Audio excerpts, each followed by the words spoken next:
February 14th, 2020. Memorial of Saints Cyril, monk, and Methodius, bishop. A reading from the first book of Kings. Jeroboam left Jerusalem, and the prophet Ahijah the Shilonite met him on the road. The two were alone in the area, and the prophet was wearing a new cloak. Ahijah took off his new cloak, tore it into 12 pieces, and said to Jeroboam, "Take 10 pieces for yourself. The Lord, the God of Israel, says, I will tear away the kingdom from Solomon's grasp, and will give you 10 of the tribes. 1 tribe shall remain to him for the sake of David my servant, and of Jerusalem, the city I have chosen out of all the tribes of Israel."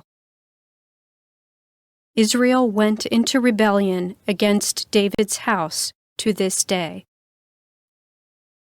The word of the Lord. The responsorial psalm.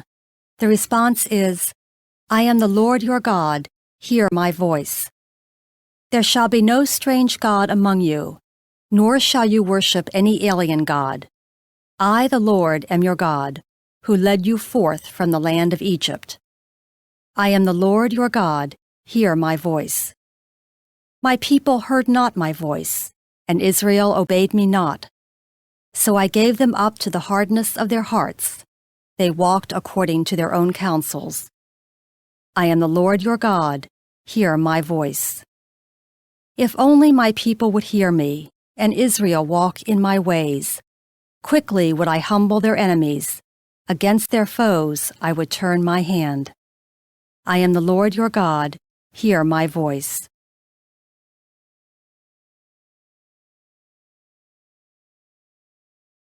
A reading from the Holy Gospel according to Mark.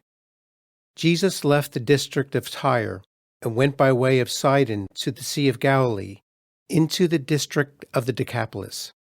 And people brought to him a deaf man who had a speech impediment and begged him to lay his hand on him.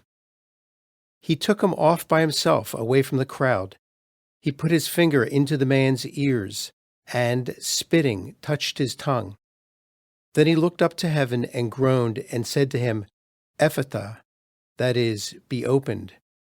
And immediately the man's ears were opened, his speech impediment was removed, and he spoke plainly. He ordered them not to tell anyone, but the more he ordered them not to, the more they proclaimed it. They were exceedingly astonished, and they said, He has done all things well. He makes the deaf hear and the mute speak. The Gospel of the Lord.